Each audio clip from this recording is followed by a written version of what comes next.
Hello, guys. Very good afternoon to all of you. And today, being our day 5, we would be stepping into our language development.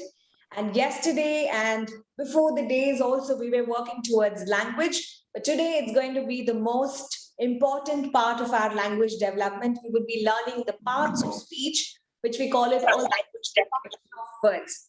In English language, we consider that to be as function of words very essential for us to have an understanding. Now, to do this activity, we need some kind of labels or some kind of slips, which I've actually kept it ready over here. In case if you have these colors ready with you, you could keep it. Otherwise, not to worry, we could make thin strips on spot during our classes and we would start making sentences and we would understand our grammar better. Why it is being color coded is it helps our children to understand the context of lessons, and since every statement is color coded, it helps the children to identify and classify them accordingly. So I would be removing all the strips because we wouldn't be starting this right away. So if you have done this really good enough, if you have not prepared the cards, it's absolutely okay. We are going to be doing in our classes itself. Okay, so settle down quickly and we are going to start with our first activity and it's called as narratives. And since we are talking more about language development, as always, I tell that vocabulary is something which is very important and very crucial for all of us. And to do and to gain a more confidence in vocabulary, the teachers and parents do have to fill in a lot of knowledgeable words accordingly, right? And how do we do that? We started working with multiple things. We did a lot of sing-alongs because children are very much aware of music and rhythm. They love doing music sessions. So music was one of the things which was very catchy to the children and they started learning new words. Even right before the child was able to even speak, the child could actually start to hum because of the music. So music, rhythm, movement are very essential for our vocabulary development. And slowly we started to do sing-alongs. We sang so many songs all together. We did story narration.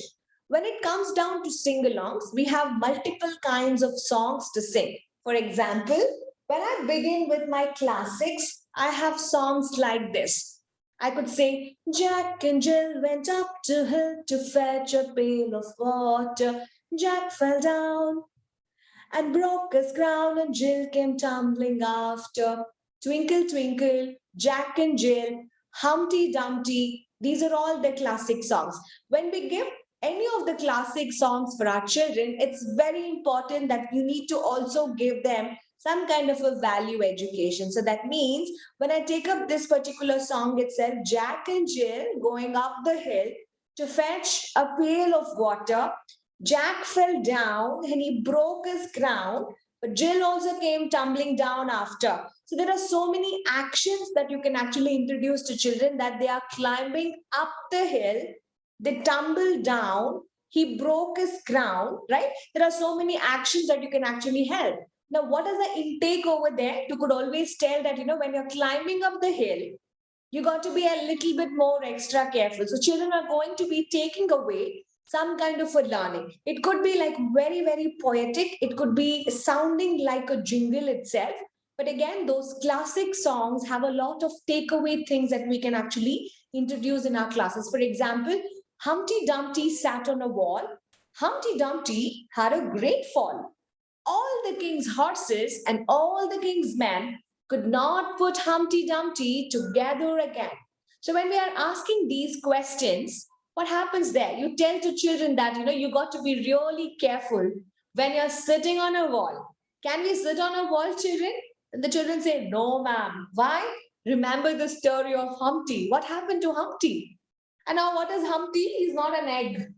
Most of them gave me the answer, it's an egg, ma'am. No, he's a prince, right? Humpty is a prince and he's little wobbly most of the time. Okay. So these are some of the classic songs that you can actually give it to your children. And then we work towards the story narrations. But today I'm going to give you another version of your sing-along, which is narrative.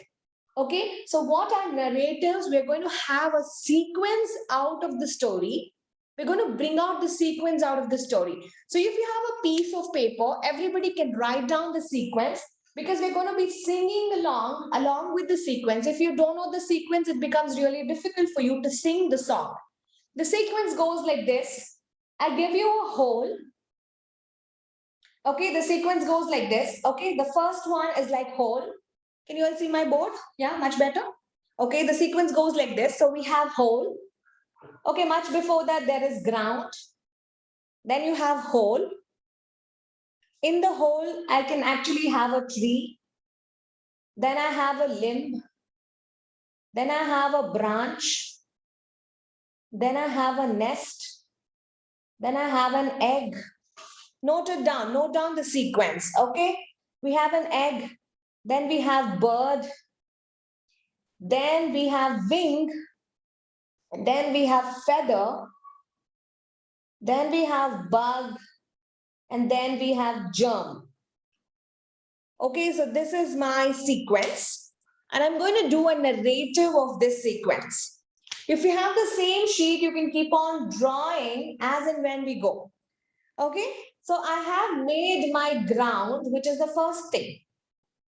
Okay, now I'm making a small hole over here, which is my second one.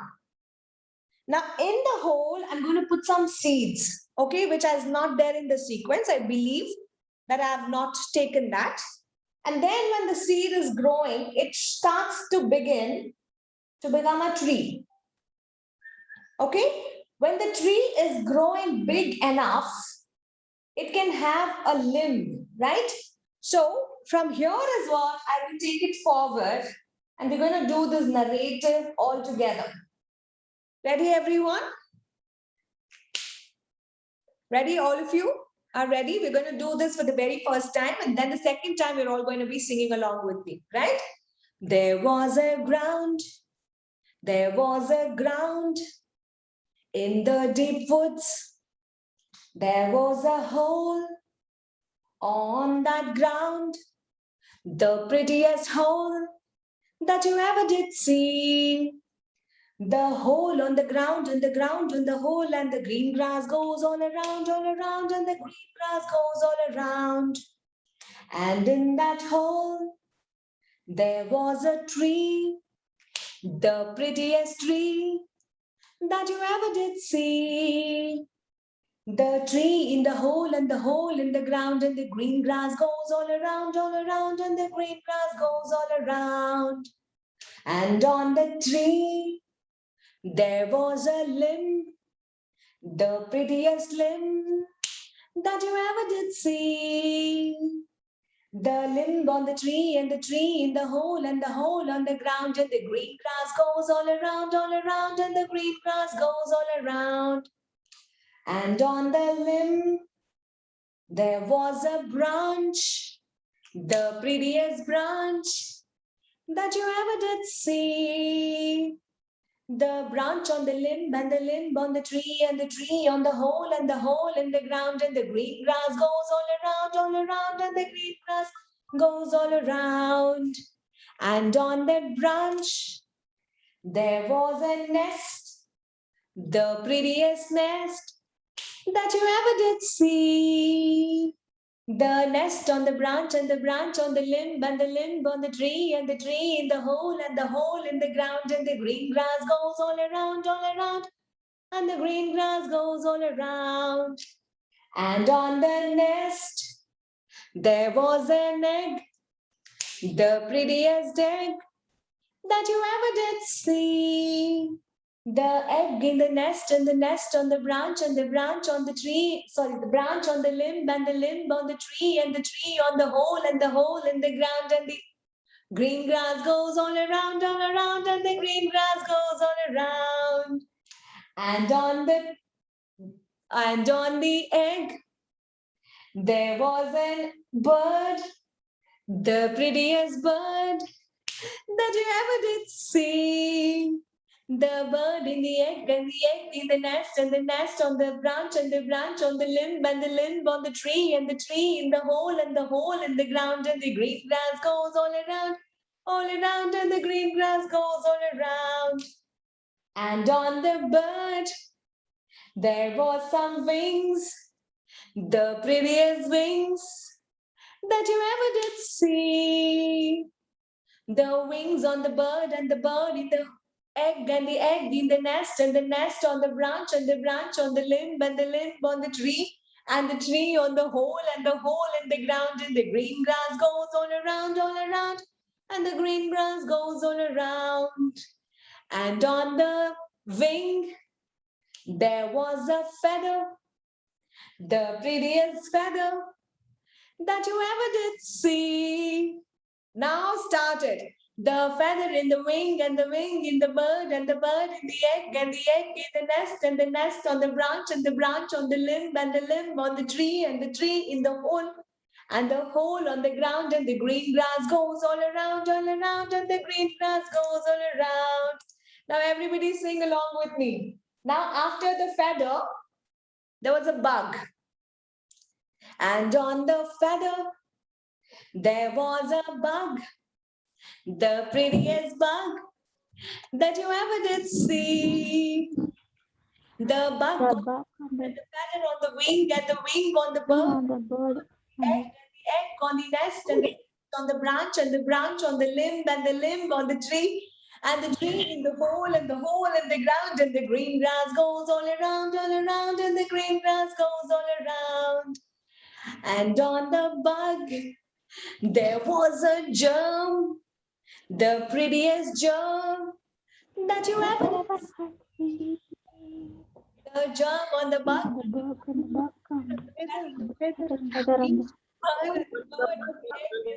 on the nest and the nest on the branch and the branch on the limb on the tree and the tree in the hole and the hole on the ground. And the green grass goes all around.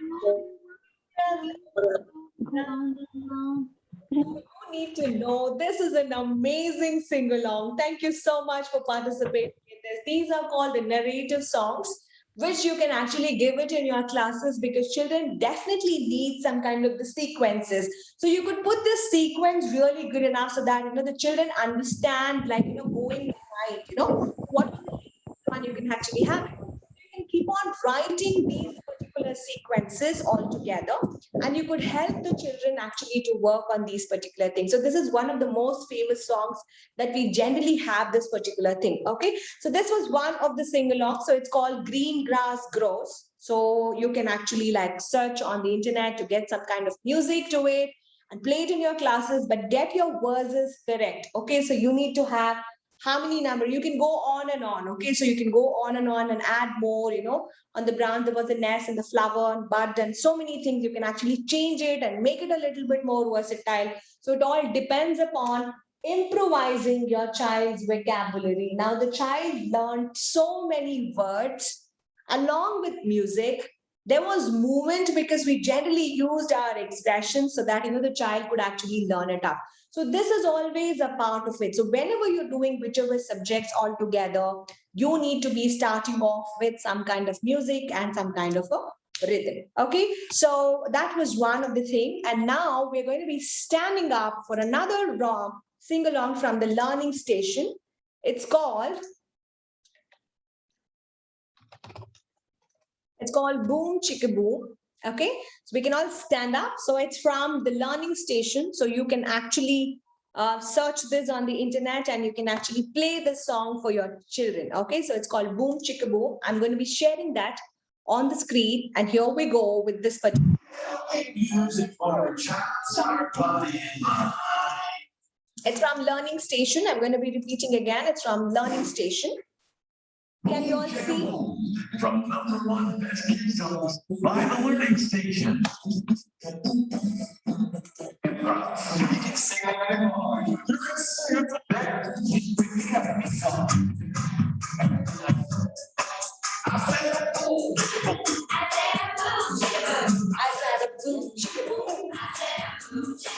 I said a boom, chicka rock, chicka boom.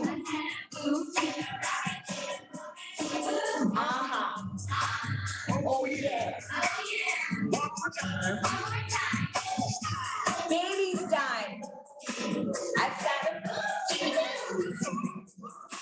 I said a boom, chicka boom. Boom, chicka rock, chicka boom. I said a boom, chicka rock, chicka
Oh yeah.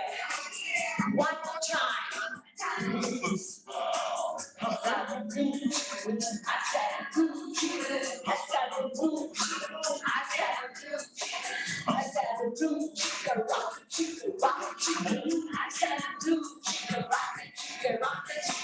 Uh-huh. Oh yeah. Thank you all. So that was in different styles of doing a room chicka, chicka room. So you want children to actually listen to it. We did the motorcycle way. It's called vroom vroom. Okay. And then the janitor style, the rhyming word, room becomes broom. So you're going to be brooming altogether. So vocabulary, sometimes it's also related to rhyme and rhythm. So you could also use different kinds of music. Okay. So when you're singing in the baby style, it's like, I want a damn chicken leg. Okay, so you can actually sing along in the baby style. So it's going to add some kind of a drama to your classes also. So change your voices, change your tones, bring up that energy. That's going to be really amazing when you're trying to work in your classes. Okay, so let's get back to our class for today. So yesterday we started with something called as our grammar part of it. Okay, so we started with our parts of speech, right? So we had different versions of our parts of speech. We started with our noun. We said that noun can be a name of a person, it can be an animal, it can be a place, it can be a thing. And we represented that by what shape? We represented the noun by a large black triangle. So this was very important. Say, for example, in case if I write my name Divya, Divya is a noun, so I represent that by a black triangle because name of a noun has to be represented with a large black triangle. Then I have an animal, say for example, if I take up an animal dog, I need to also be representing the animal with certain things, right? So we took up the example of the animal lion, if you all remember. So we took the example of lion. So I bought an object, right? So I bought an object and I showed the child that this is lion, and we understood lion is the name of an animal. So if it's the name of an animal, the students understand that it is to be a noun, correct? So I cannot just write it as lion, but what I need to do is, like, since I had only one lion, I have to use an article, the lion, right? So an article comes just before your noun, and we say the lion, and you start allocating your function of words. So you go by saying that, an article has to be represented by a small light blue triangle. So this is what we learned yesterday. And we wanted to describe the lion even more better. So yesterday, when I was asking you to describe, so anything that describes my noun is my adjective, correct? So Amina said the dangerous lion. Amina said the lion is very dangerous, man. So I would take the same thing. So it's the dangerous lion.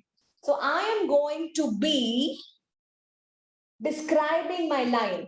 Always the describing word has to be just before your noun. Why? We saw the example yesterday. We cut the labels also, isn't it? If you have missed the class, please watch yesterday's video. So now you start allocating. Lion is a noun, the is the article. And if I want to describe my lion better, I have to put an adjective. My adjective is my dark blue triangle in my Montessori. So I describe this particular thing. And then slowly we started working on what? Adjectives has to be logical, right? We said that adjectives has to be logical. We said that, right? So why cannot say the soft lion? Because it doesn't make sense. I have to put the ferocious lion, the dangerous lion, the wild lion, right? So I have to make sure the adjectives, whatever I have, is going to be logically correct. So I can say the soft pillow, the hard rock, the blue sky, the pleasant ocean, the pleasant morning, the beautiful Sunday. So I can start putting the describing words which needs to be logical. So make sure always you add logical descriptive words when you're trying to make sentences and when you're trying to give it for your children. So we did three of them, right? So we did an article, we did an adjective, we did a noun. Correct? So these are the three important things. So we had noun and we had this adjective and we did an article. What next is going to be there? What is the next one? Can you guess what could be the next one after this? I need to be having something called as conjunction.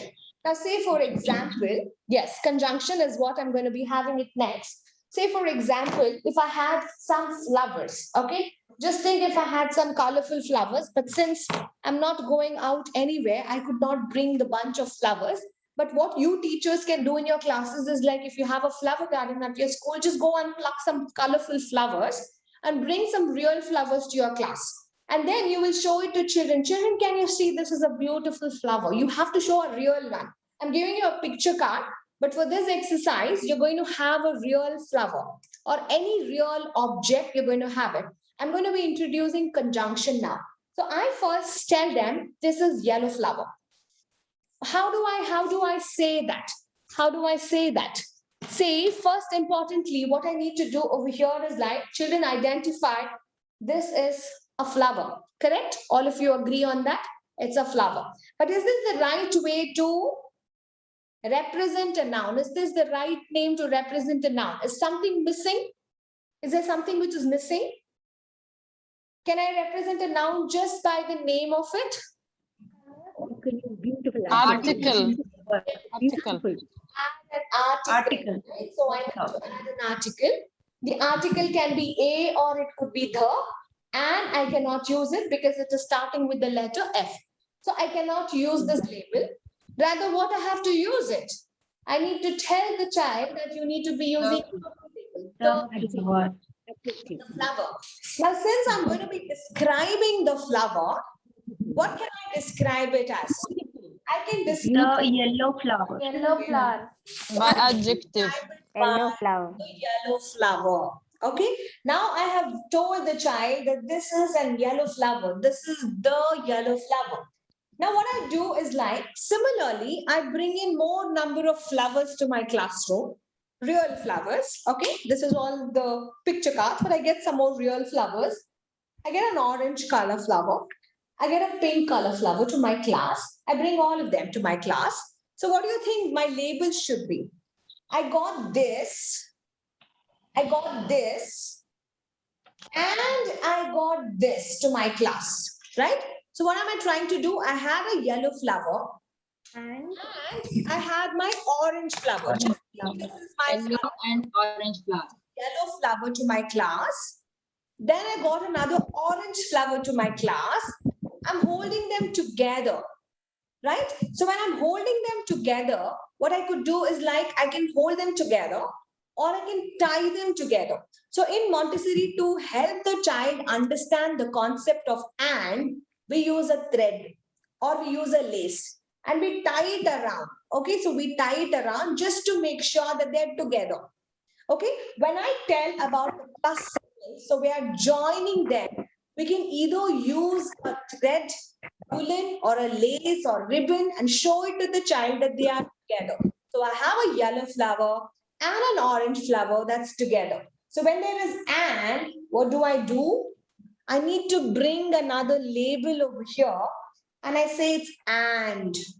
So they're together. So the yellow flower and the orange flower are together. So I can represent the same way. What if I bring more number of flowers to my class and I get another one, right? What should be my labels all together over here? So I bring these to my classes. Then I bring another flower, which is my pink flower. I have yellow flower and orange flower and the pink flower. So my statement is going to be that way. So everybody write down in your big label. So what do you mean by a big label? You will have one complete label, which is going to have the full statement. The yellow flower, write down the yellow flower and the orange flower and the pink flower. So I am going to have this label. So label will be a box. Okay, so label is going to be my box. This is what I have to be having it. So what was my label completely? My label was the yellow flower and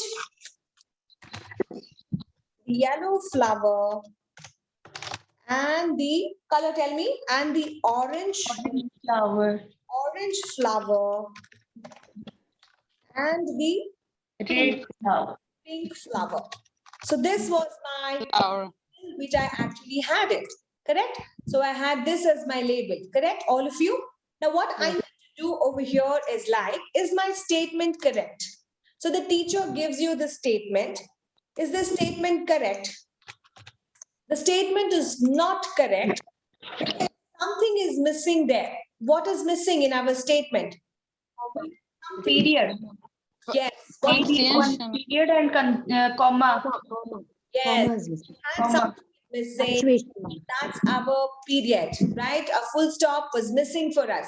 So you put a full stop. But still, is it correct? So I make multiple statements like that. Okay, so I gave them one label like this. I gave them another label like this. I gave another label similarly, but with the correct one. So as a teacher, I could make multiple labels and give it to the child also. But is it correct? So whenever there are multiple ands, now say for example, teacher would now introduce, you cannot use multiple ands in a particular statement. You have to use only one towards the end of the statement. So the teacher now tells the child to make up logical relevance in that statement by telling them to use what? A comma after this. So you need to now, what you have to do is you need to erase this, sorry. Again, he needs to know. You need to erase it, guys. You need to erase the and you need to put a comma after that.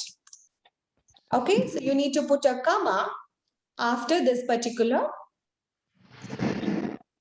sentence, the orange flower and the pink flower, and put a period towards the end. So as a teacher, what did you do? You gave them different opportunities to identify which statement was actually correct. So which statement out of which is correct? This is correct for me. The last one is absolutely correct because I have used the right way to express the statement. The yellow flower, the orange flower, and the pink flower. So what you need to be doing over here, so you can copy down the statement, or if you would like to take a screenshot, please take it. But after you're done with the class, I want everybody to make labels. You have to make labels and keep it. Put it in your work pouches because how you do anything is how you do everything. This is what I believe, and you need to do this. This is how you will have to introduce it to your classes also. Okay, so this was one of the things. So you can take the screenshot of this particular exercise. Now what I do, I remove my and here. Now the teacher comes back to the same explanation and tells the yellow flower, the orange flower, and the pink flower. Now how do I express this in my function of words? When I have this, how do I explain? How do I express this? The yellow flower. How do I say that? So I have to put the yellow. Yellow is an adjective. Flower is a noun. Did you all get that? The yellow flower. The yellow flower. So you have to have this, the yellow flower. Then the orange flower, again, it's going to be the same. But for and, I need to use a new symbol, which is going to be joining both of them. That's going to be my and. Okay, so whenever I have and, I use this statement. I use this particular shape. For conjunctions, we use what shape? We use a rectangle to help and describe conjunction. Getting it? Everyone? Did you get it, guys? Pink or purple? Pardon? Pink. It's pink color. It looks purple at my screen, but it's pink. Okay, the yellow flower and the pink flower. Now say, what do I do again here? The is my article,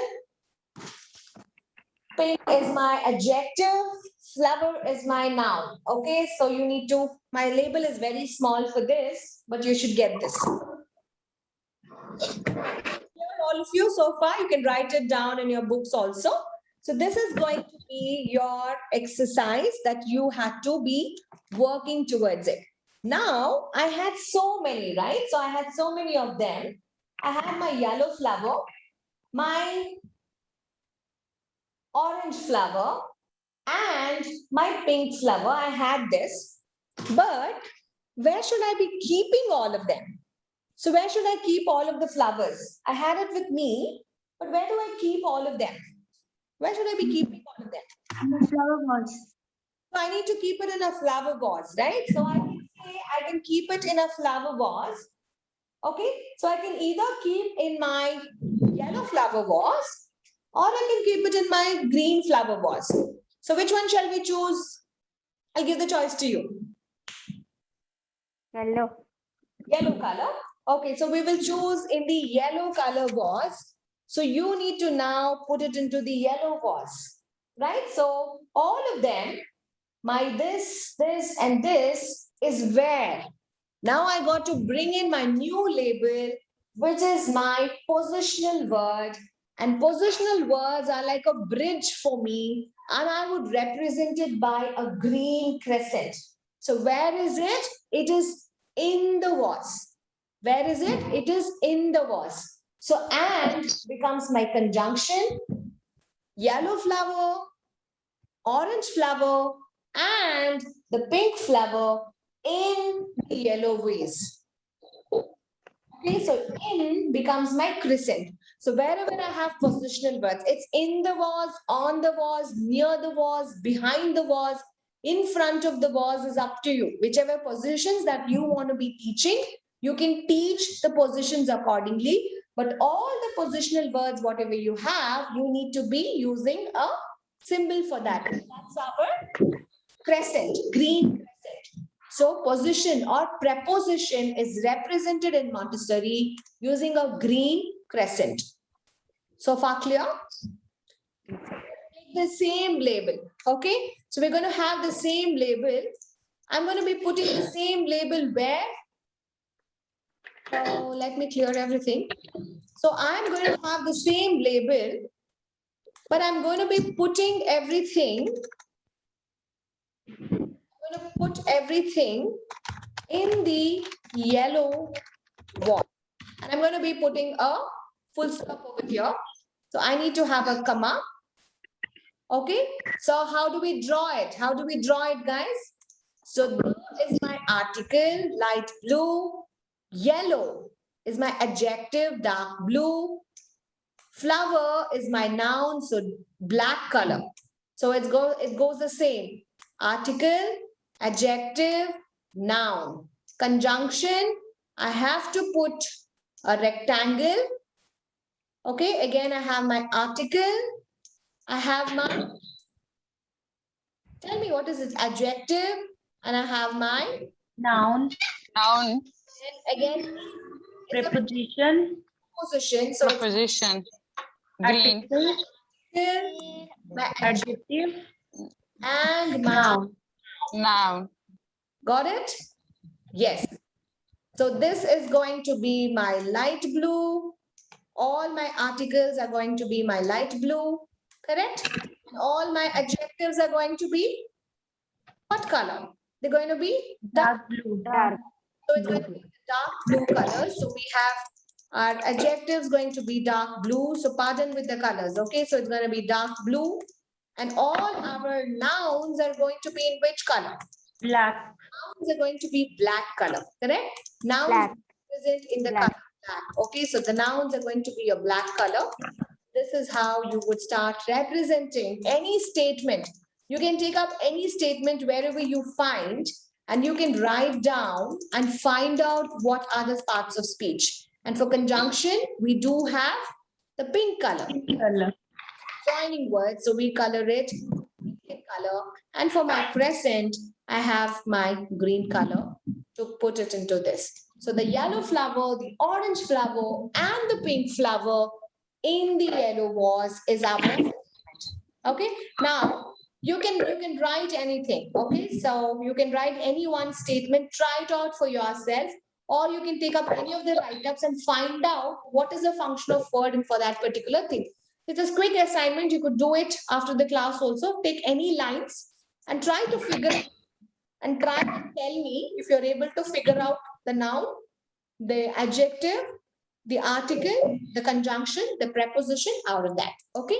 So the next one we're going to be working. Have you done this? Can I remove this? Okay. The next one, what we're going to be working is related to our verbs. Now, what are verbs? Any of the action words are called our verbs. Agree? Anything that you are actually having our actions, we need to have them as verb. Now, for example, can I have some verbs? Can I have some action words? Dance, Dance, yes. jump, jump, run, Yeah, correct. Laugh, sleep, run, cry, talk, Yes. Then, think, talk, walk, okay. jump, Okay. So I'm going to be I'm going to be introducing verbs. Okay. I'm going to be taking my verbs to introduce. I've just picked up very less number of action words. And yesterday also I spoke to you, all your action words has to be color coded, correct? So what color is going to be?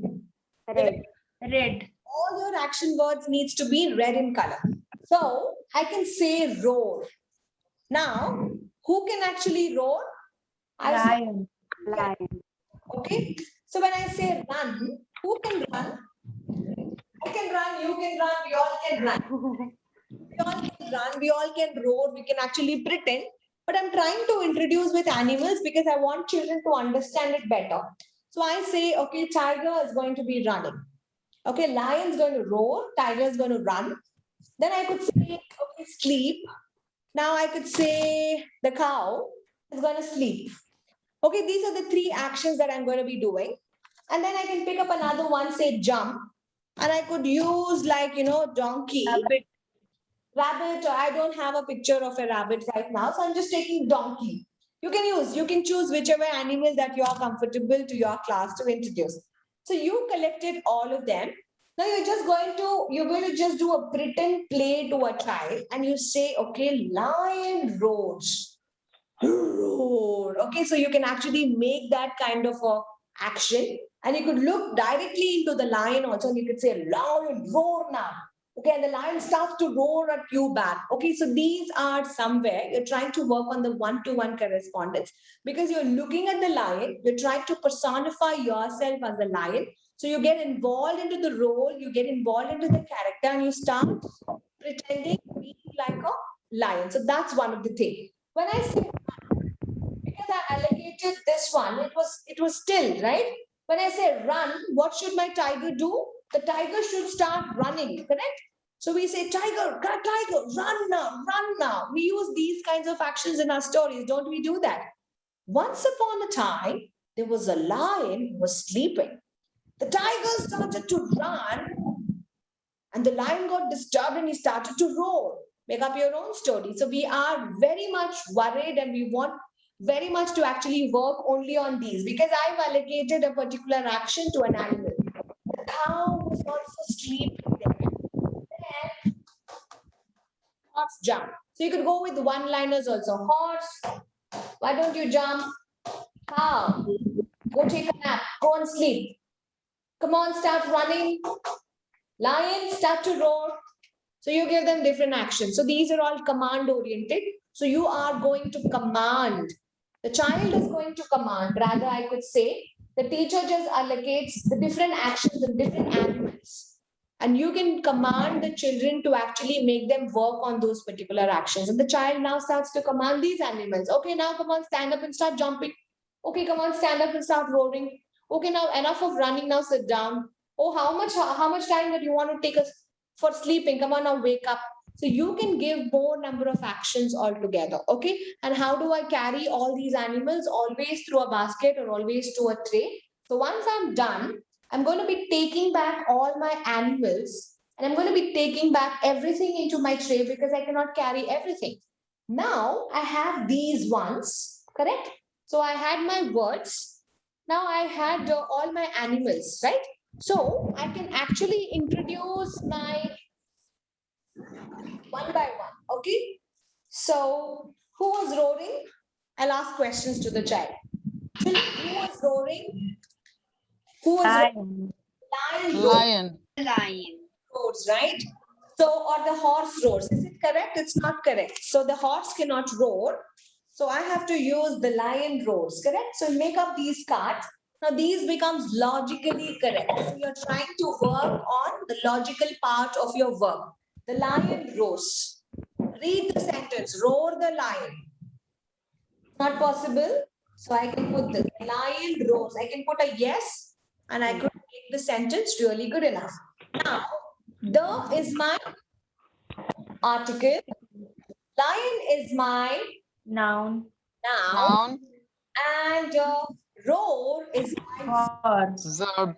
my action. So I would introduce red color circle, a large red circle to introduce my verbs. Action. Verb.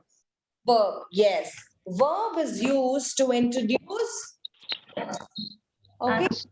I would use my verb as a red circle for representing any kind of action. Okay, so I need to start now to roar, right? So the lion roars. So I would use a red circle in my class to represent my verb. Now, how does a lion roar? Loudly, softly, quietly, carefully. How? Loudly. Loudly, correct? So the lion roars loudly or slowly, correct? However, whichever way you want. So I say the lion roars loudly. Okay, so I'm trying to describe my verb. If at all, if you want to describe your verb better, it becomes your adverb. Adverb. It becomes your adverb. And what you use a orange color circle, an orange color circle. Okay, so you use an orange color circle that is slightly small, that is slightly smaller than your verb. So this becomes your adverb. The lion roars loudly. So I have my article, my noun, verb, and my adverb. Adverb. How you Adverb. construct words altogether. So this is how you introduce the concept of verbs and adverbs in your classes, but always make sure it needs to be logically correct. So I can say, lion, why don't you roar carefully? Correct? Not correct.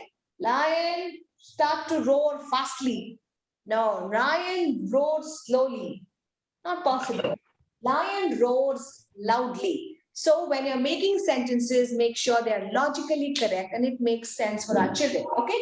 So you can keep changing these words and you can have multiple other words. Like say, for example, I had another animal, cow, right? The cow, what did the cow do? We said something, right? The cow was sleeping is what I said. The cow was sleeping, correct? The cow slowly, loudly, Silent. silently or quietly also I can put, right? So I can say the cow sleeps, Silent. or I could say quietly. The cow sleeps quietly. So I'm going to be using the same aspect. So you could use multiple other words like that, okay? So which are logically correct for us. So this shows up. This shows our verb and adverb. Now, there are transitive and intransitive verbs also. Now, what are transitive verbs and intransitive verbs, which you need to be knowing? Okay, so write on the next heading. Okay, so write on the next heading. It's called the aspects of verbs.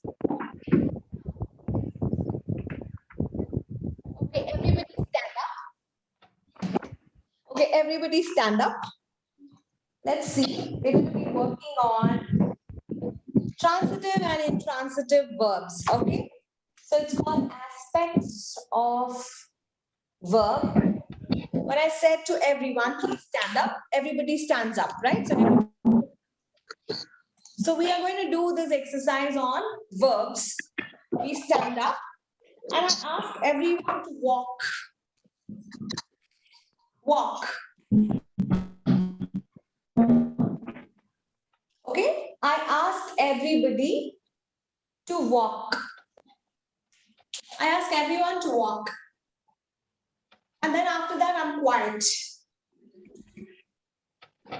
Money ma'am, I asked you to walk.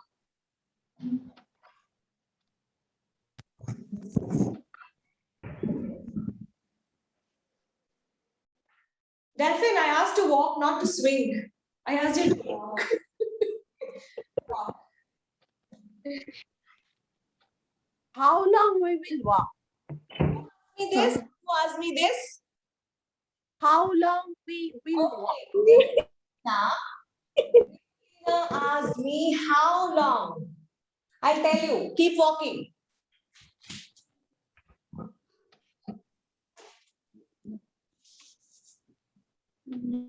Are you walking?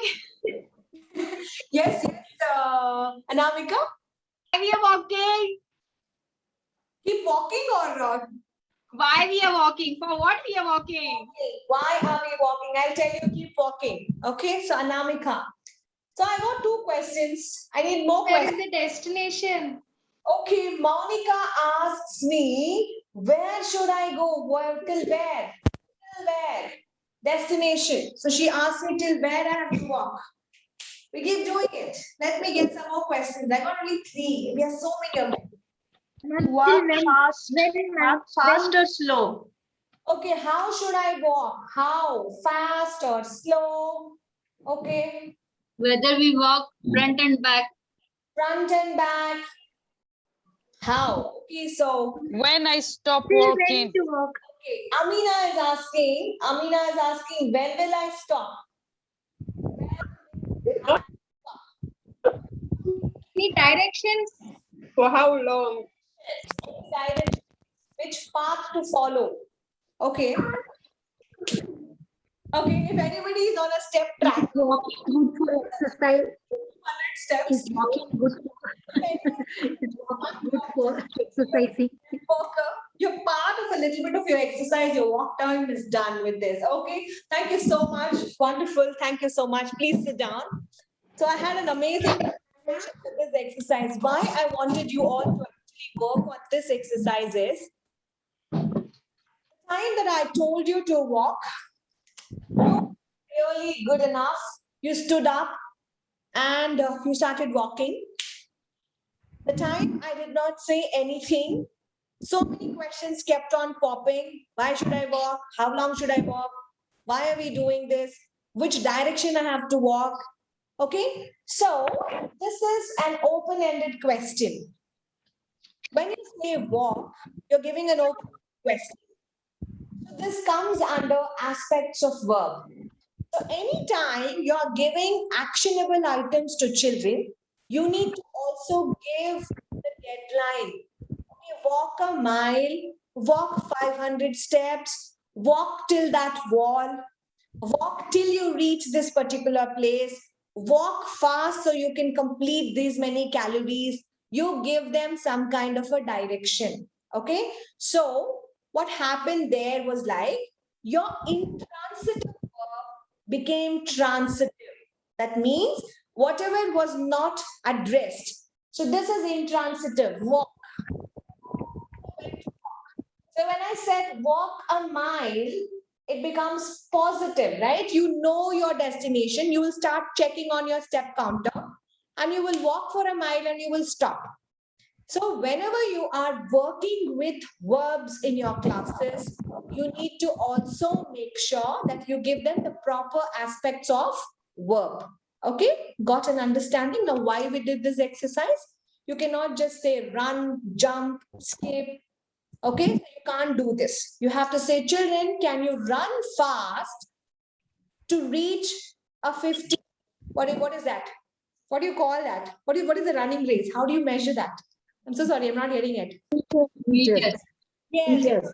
50 meters, you run for 100 meters, right? So that's the reason you need to give. So children understand about the aspects of verb. So we got to do that. So this is very important that we need to be working on. Okay. So that completes our function of words. We did our article, we did our adjective, we did our noun, we did our conjunction, we did a preposition, we did verb, we did adverb, we did Aspects of.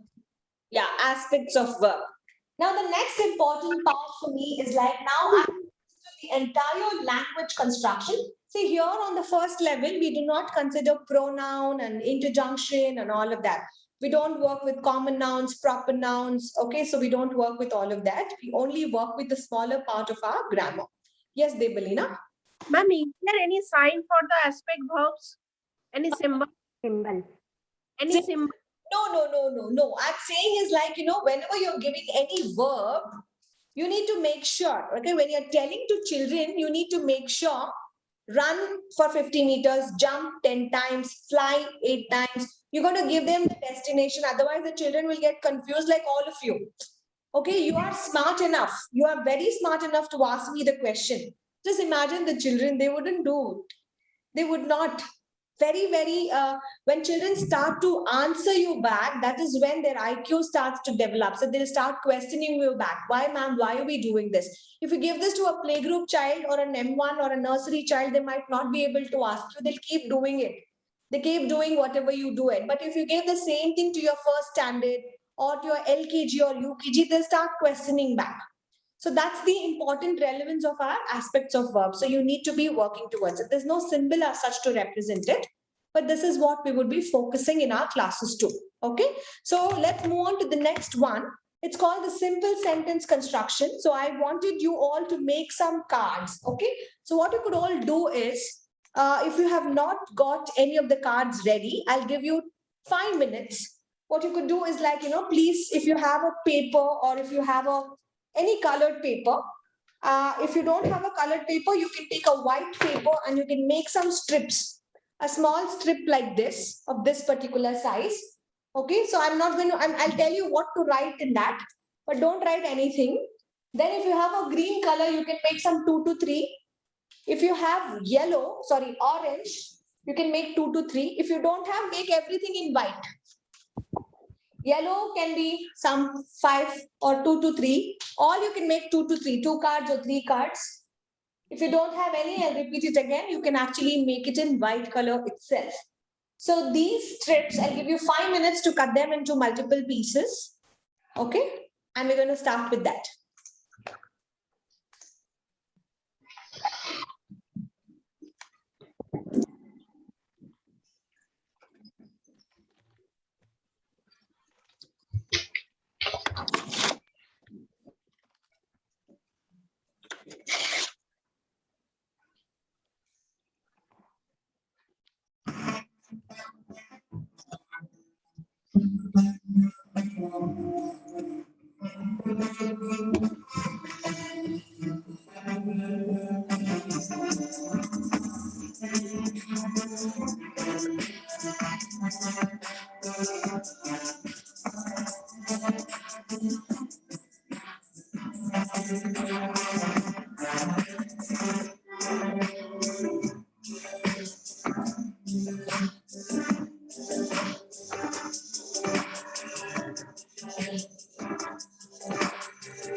Amazing.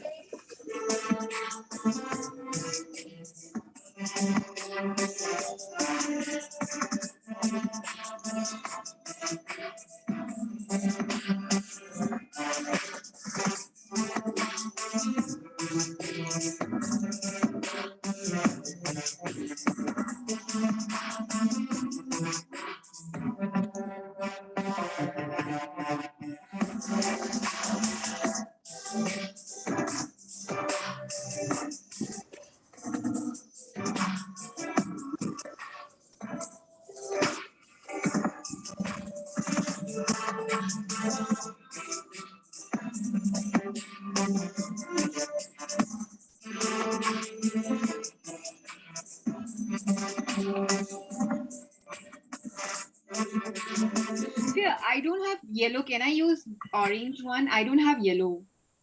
If you don't have yellow, you can use white color and you can highlight it with the orange color sketch pen. I have this one. Which one? That's okay. That's okay. Yeah, you can use it.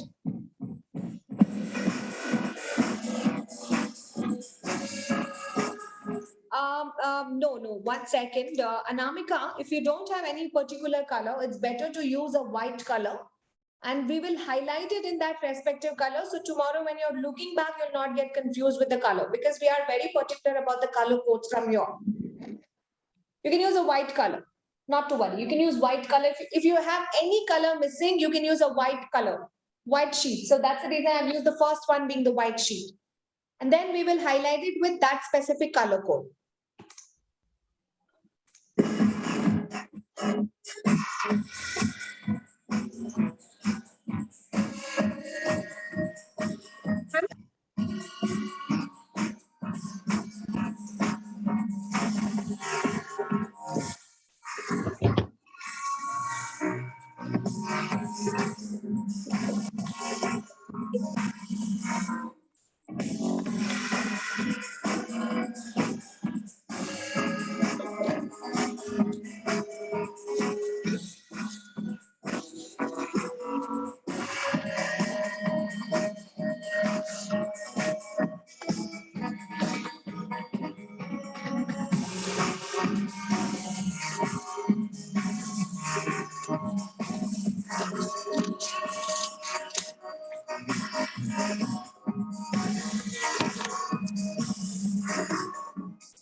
All right, so are we done? We have that? Yes, almost done. Okay, so I see Padmapriya ma'am is almost completed. Very well done. Thank you so much. You probably have all the colors. And how about the other students? Yes, I see Swagatika is done. Definitely yes. And most of you are all done, right? So let's move on to the first exercise. You can write down the heading in your notebook. We're going to be working on the first exercise over here. It's called, the heading is called the simple sentence construction. The heading is called the simple sentence construction because now you taught grammar to children. Children are all aware about the function of words. They are very much aware and we know multiple things like which one to use and how to use the sentences in relevance. I'm going to be using simple sentence construction. So the heading for me is going to be my simple sentence construction. Now, in the simple sentence constructions, I will have multiple subdivisions. What is the first subdivision is from here, we need to be really very careful in understanding that we need to have the colors properly. The first color that I'm going to be using is my color blue. Okay, so I'm going to be using my color blue. I'm going to use my color blue. Since I don't have a blue color, just like how Anamika did not have, I took a white strip and I have bordered it with blue color. And I've also written the words with blue color. But if you would have had a blue color, a similar color like this, you can write it directly on that color also. Okay. So what is the relevance of this particular card? I'm going to be telling. The first color that we're going to be using, the blue color. If anybody had the blue color, you could actually use it. And what are we going to do over here is we are going to construct a sentence. We're going to construct a sentence which will have one subject. It will have one subject. It will have one subject and two actions. It will have one subject and two actions. So that means, what is a subject? Your subject is nothing but your noun. Your subject is your noun. Action is your verb. Okay, so your action is your verb. So in my sentence, whenever I'm making my sentence, I need to have one noun and I need to have two verbs. You're getting it? For example, if I take Lobna, Lobna is a subject, correct? Because she is a noun. Lobna is a name of a person. So I take Lobna as the noun. Now, Lobna is good in multiple things. She can do so many things. Like say, for example, Lobna can teach, Lobna can travel, or anything I can actually give. She can cook, she can sing, she can dance. I would give multiple verbs. But what am I interested? I'm interested only with my two actions or two verbs. So in my first simple sentence, I will have to make a card or a label which will have one subject and two actions. Clear so far, everybody? Clear? Yeah. Okay. Now, since I had to use blue color, I'm going to be using sentences like this. See here, the dog barked and growled. The dog barked and growled. I'll remove my spotlight so you will be able to see this better. Okay, the dog barked and growled. When we have this, what is my subject here? What is my subject here? The dog is my subject, correct? Barked, barked and growled. Okay, two actions are there. One is barking, the other one is growling. But apart from that, I also have something which is joining me. What is that? Conjunction. That is my conjunction, correct? So how do I do that is, I need to now cut my card. Okay, so what I do is, since the dog is my subject, I'm going to cut this. Is a action, I'm going to cut this, and is a conjunction, I'm going to cut this. So you all got now where I have to cut? So I take my scissor and I start cutting all of them. Okay, so in that sentence, I will cut them into multiple pieces. So I know where.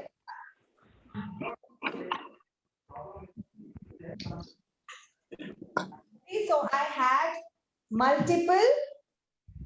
What did I have? I got my multiple cuttings. So I had, okay. So I cut all of them into different pieces. So you can also do that. Now, the first important thing for me is to find out one thing. What is the first important thing that I need to find out in all my sentences is there a noun? Is there an action? Is there a verb? Is what I need to be finding out. First, let me find out, is there a verb in my sentence? Yes, I have one verb here. I have one verb here. Yes. I take my verb from my this. What you can all do is like you can write a circle. But since it's a card, I'm going to be putting it over here. So that means this is how I would be keeping my card.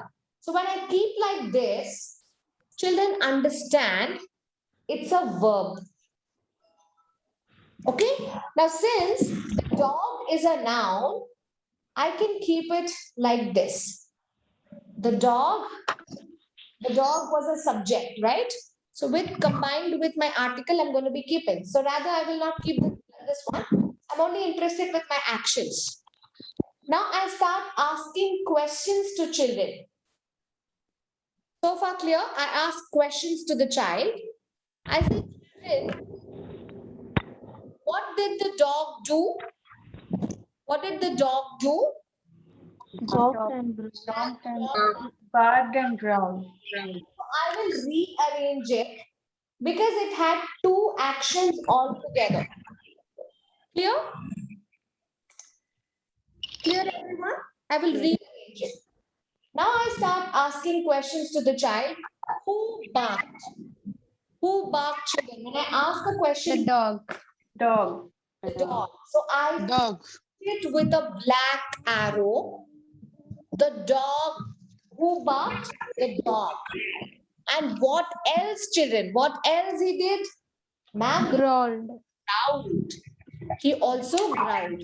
So you need to be making this kind of a setup in your classes because children will now understand when you have a particular sentence, how well that you could actually break down your sentence. Again?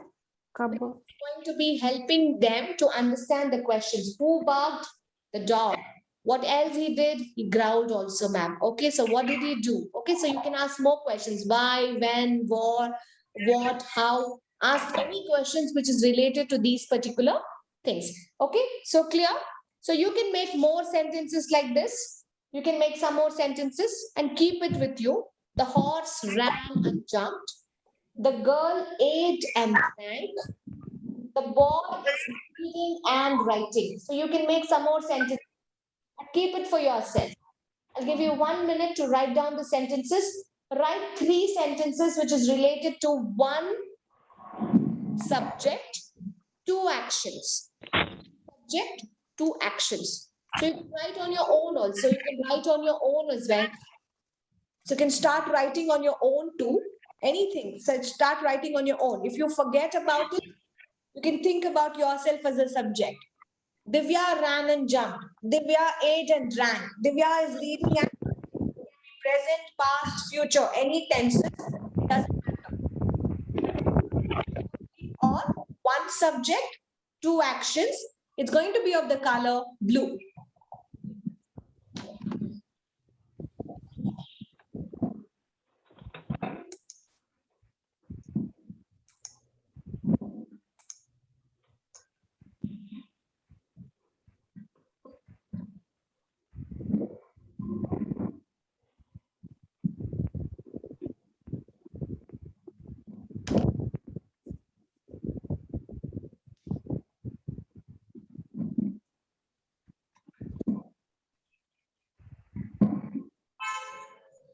And all of you? Okay. Now, after finishing this first exercise, is what you go back to your second one. You go back to your second one, and we're going to be using the color green. So keep your green color labels ready. You can keep your green color labels ready. We're going with the second conception. We're going with the second conception. We're going to be using the same process. Okay? So we're going to have the sentence and we're going to be breaking it down. So we're going to use the color green color. Now here, what we would have is, I would have 2 subjects. I would have 2 subjects and I would have 2 actions. Can you give me an example now? Can you give me an example now? If I'm having 2 subjects, and if I'm having 2 actions, can I have an example? 2 nouns I need. Cat meows and dog barks. Veena and Rita. Okay, I will take 2 subjects. One is Veena, the other one is Rita. Okay, 2 actions. What did Veena do? What Singing and dancing. Veena is singing. singing and Rita is dancing. Okay. Dancing. So how do I make a sentence? Veena is singing and Rita is dancing. Correct? So this particular label, I made this label. Now I need to cut. Correct? Reena, instead of is singing, I'll make it much more simpler. Meena and Rita. I'll not use the other, imperative words altogether. I'll say Reena sings and Rita dances. To avoid is and all of that. Okay, so I'll put sing and dance. Okay, so what now I'll do is, I will cut the subject, I'll cut the action, I'll cut the adjoining word. So we got multiple labels, correct? So this example, I'm going to be taking into my card. I'm going to use this example, he was, she, right? So he is the subject, I'm going to cut this. Washing is an action, I'll cut this. And she, I'll cut this. So let's cut that. So all of you, whoever is whichever sentence, please cut it. We'll make them into different words altogether. Have the child itself. The teacher will only prepare the cards, but the cutting has to happen in front of the child because they have to understand how a sentence is getting constructed. They have to understand how the sentence is constructed. So I have two subjects, he and she. I have to identify which are my actions or which are my verbs, correct? So what do I do over here is, I understand I have two verbs here. One washing, other one was drying, correct? So, and in between there is an and here, which comes in between. So I have and here. Now I start asking questions to the child. Who washed him? Who washed? He washed. And who She. dried? Okay, so she dried the clothes and he washed the clothes. Okay, so there are two subjects and two actions. It's pretty simple. So you can make more such sentences. More such sentences. Take some more examples and start writing it. Give me some more examples of that. Can we have some more examples? I say the cat meows and the dog barks. I could also say Soumya cooks and Winnie washes. Laurie washes and Patty dries.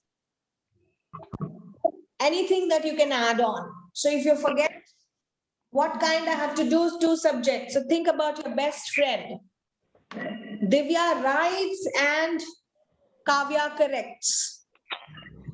Divya reads and Kavya writes.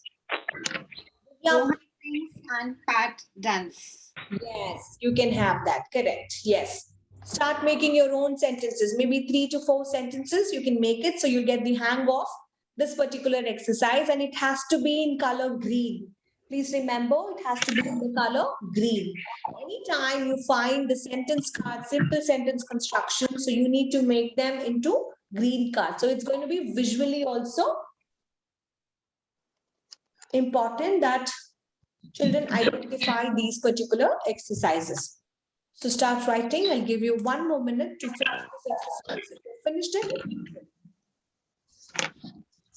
whoever is finished, you can take up with the next one. So that's going to be your orange color. So it's going to be your orange color. We're going to have on our orange color.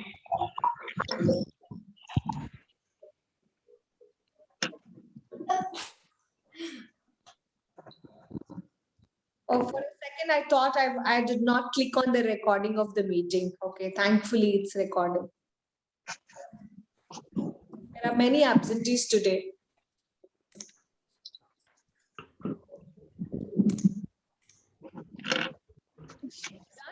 Are we done with this? Okay. Shall we go to the next topic? So you can carefully take up some pouches in case you have those Ziplocs or zip pouches. You can preserve all of this. Okay, so and you can use it in your classes whenever it is required.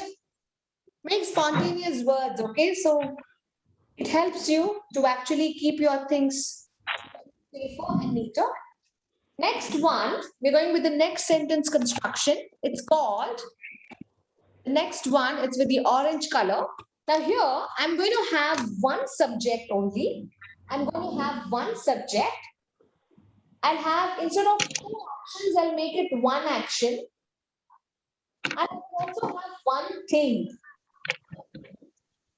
So it's one subject, one action, and one thing. Can you think over of any such examples? One subject, one action, one thing. Take any of your friend. So let's pick subject as Arlen. Arlen likes to play piano. Arlen, Amina is board. Arlen plays piano. piano. Yes, Arlen plays piano. So it's one subject, one action, one thing. Correct. Now if I take Padmapriya ma'am, Amina Yes, ma'am. plays football. okay, so Padmapriya ma'am plays football. So I have another one. Now if I take Delphin,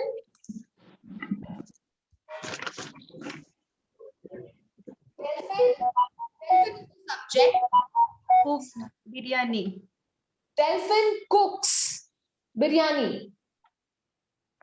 Okay, so Delphin cooks biryani. So we got the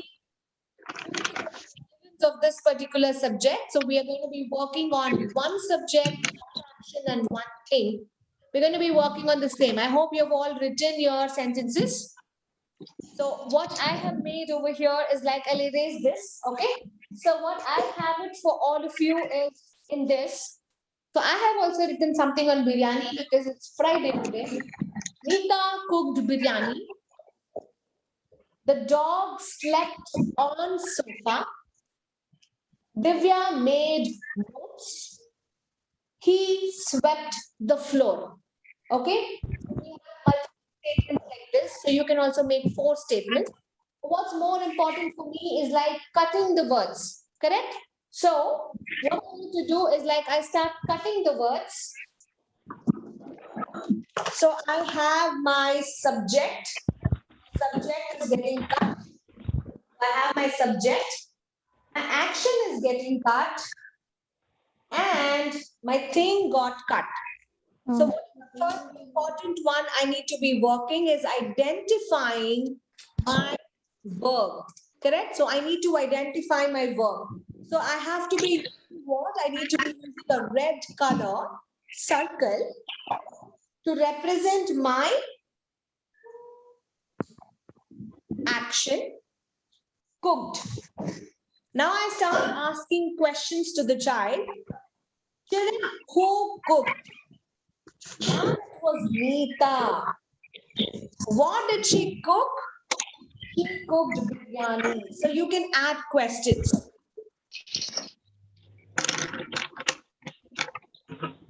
What if I add 2 more things to it? Nita cooked biryani and dal. I can say that. Salad. Or anything else. Okay. So you can add one more also, but that goes with another one. So I will not add it here. So start making 3 to 4 examples of these. One subject, one action, one thing. Now, it's easy for a child to understand how easy it is to make and learn with the sentences because you are giving them the relevance of what is a subject, what is a thing, what is an action, and they're able to question or they are able to answer you back. Ma'am, I have a small doubt. Ma'am, ma'am, Yes, yes. Tell me, ma'am.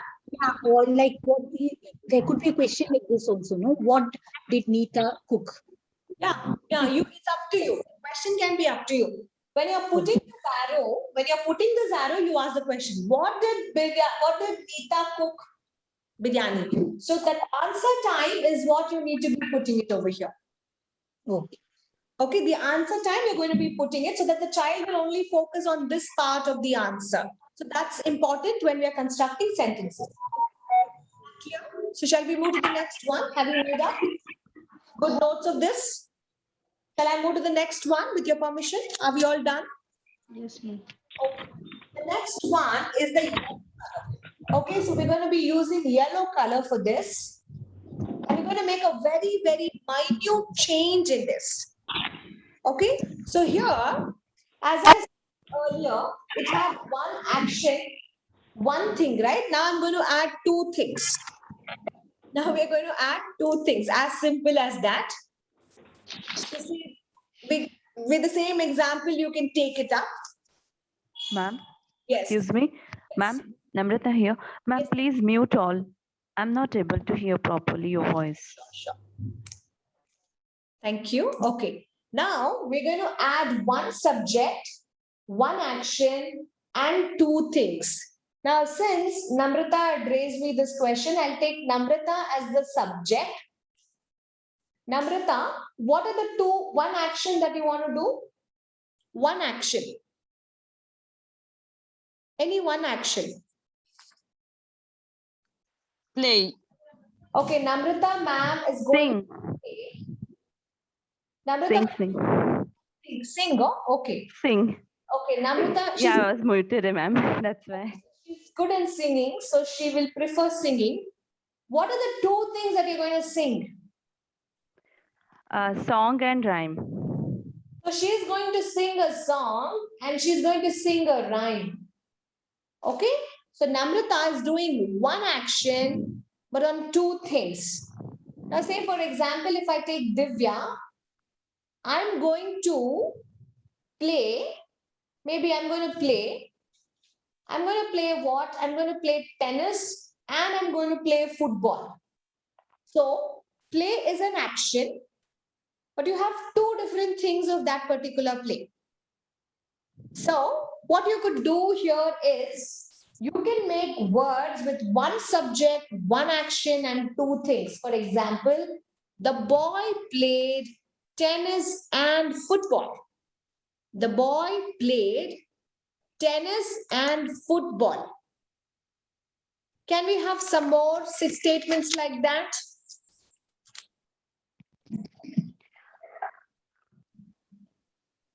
Reena eats banana and apple. Reena Ate. eats Reena ate banana an and apple. apple. So Reena eats banana and apple. Can I have another? Ali watch TV and watch movie and cartoon. Okay, Ali watched movie and Cartoon. Okay, Ali watched movie and cartoon. Okay, so Ali watched movie and cartoon. So what is the next thing that we do? We got to cut. So we got to cut a subject, an action, subject, action, two things. Correct? So we're going to be cutting all of that and we're going to be using it in our sentence formation. So everyone write that and start cutting. So we had the cuts for all of that. And now we're going to be rearranging everything. Correct? So Ali is our subject. So what did Ali do? The actions, right? So you need to first identify the action and construct the sentence around it. So he watched a movie and cartoon. So this comes over here.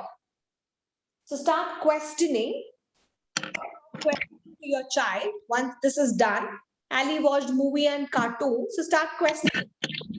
How would you question? Who watched? Who watched? So I could say, Mama Ali is watching. What is he watching? He is watching movie and watching cartoon.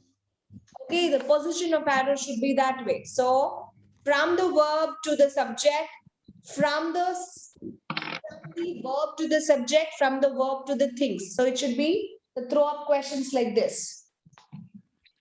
Ali watched movie and cartoon. Could we make up some more sentences with one subject, one action, and two things? If you're all done.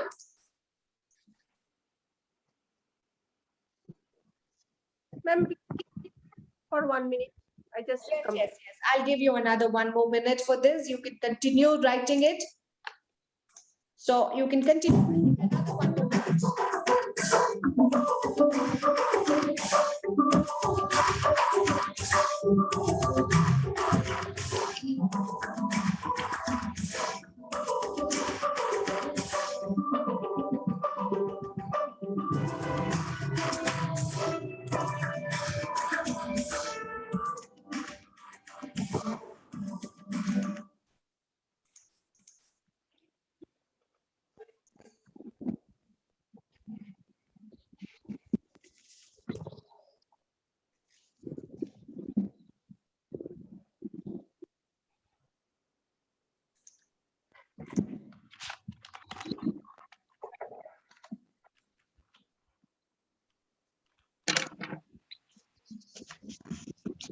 Is that okay?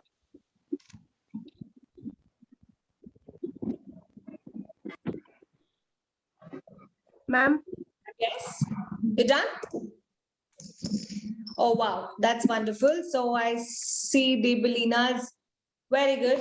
Correct. Yeah. Thank you. Okay, guys. So let's move on to the next one. So we need to have red color cards for this. We're going to have red color cards. So keep all of this back. If you have a pouch, if you have an envelope, you can put all of these together. Once the class is done, sort them. Now, the next set of cards are going to be with the color red color. So keep it ready. And we are going to be working on something. Yes. Yes. Somebody called Are you able to see? Monica. Yes. Correct. Correct. Monica. Yeah. It's correct. Yeah. Thank you. So now we're going to be working on the next part of it. It's called, the next heading is going to be, it's going to have two subjects now. So I'm going to have two subjects and we're going to have two actions and we're going to have two things. Okay, so I'm going to keep the things same, but I'm going to increase on my subjects. So we're going to have two subjects, two actions and two things altogether. Okay, clear? Okay. So here is what I would start off with. No. 1 second, guys. Just give me a minute.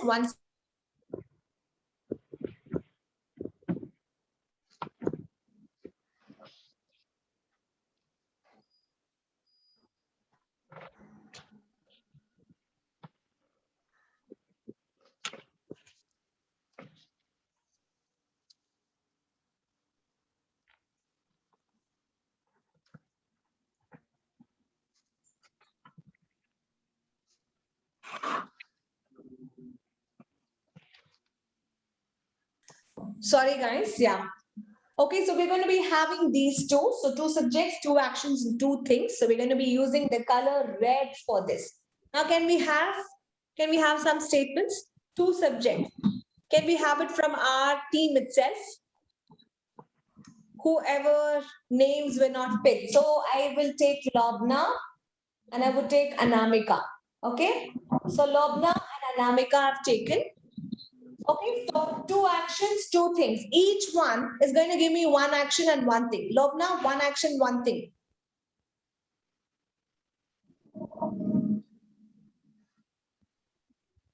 Lobna, Eat. Lobna, eat. Oh, okay. Lobna, Okay.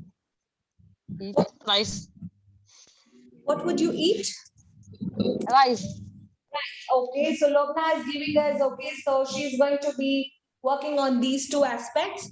Okay, and Anamika? Made lantern.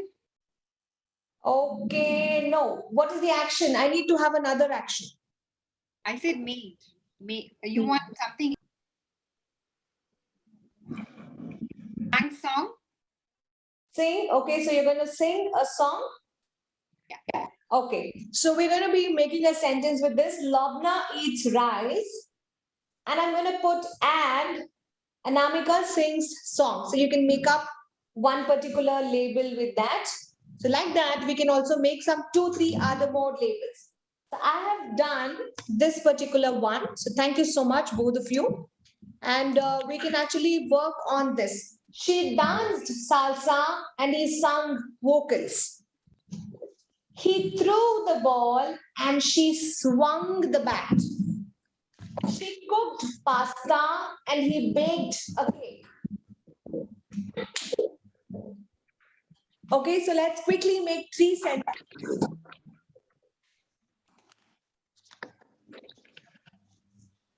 I'll take any one and I'm going to be cutting them.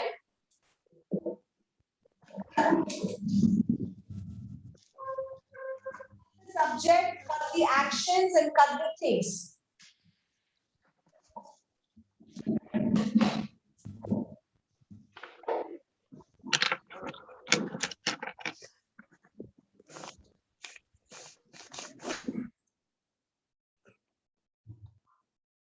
Let me know once you're done by giving a thumbs up symbol, or you could just, yeah, make 3 sentences.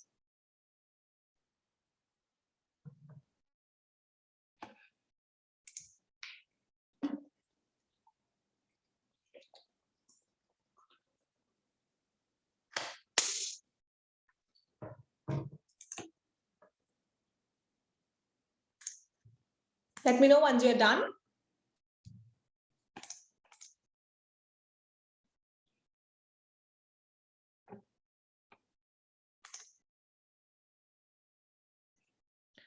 All right. Okay, so now we're going to do the same construction part of it. Okay, so let's arrange everything and see and ask questions for children. So we're going to have the same way. Okay, so I'm going to start with the first he. I'm going to arrange my subjects, find out the action for it. So there was an action of dance and singing in mine. Okay, and what did he dance? He danced salsa and she sung the vocals. So and comes in between. And comes in between. I'm going to be putting my action word underneath. So you might not see the circle there because it's again red in color, but that's absolutely okay. Can we all see this? Okay, now you start asking questions. Who danced? He danced. Who sung? She sung.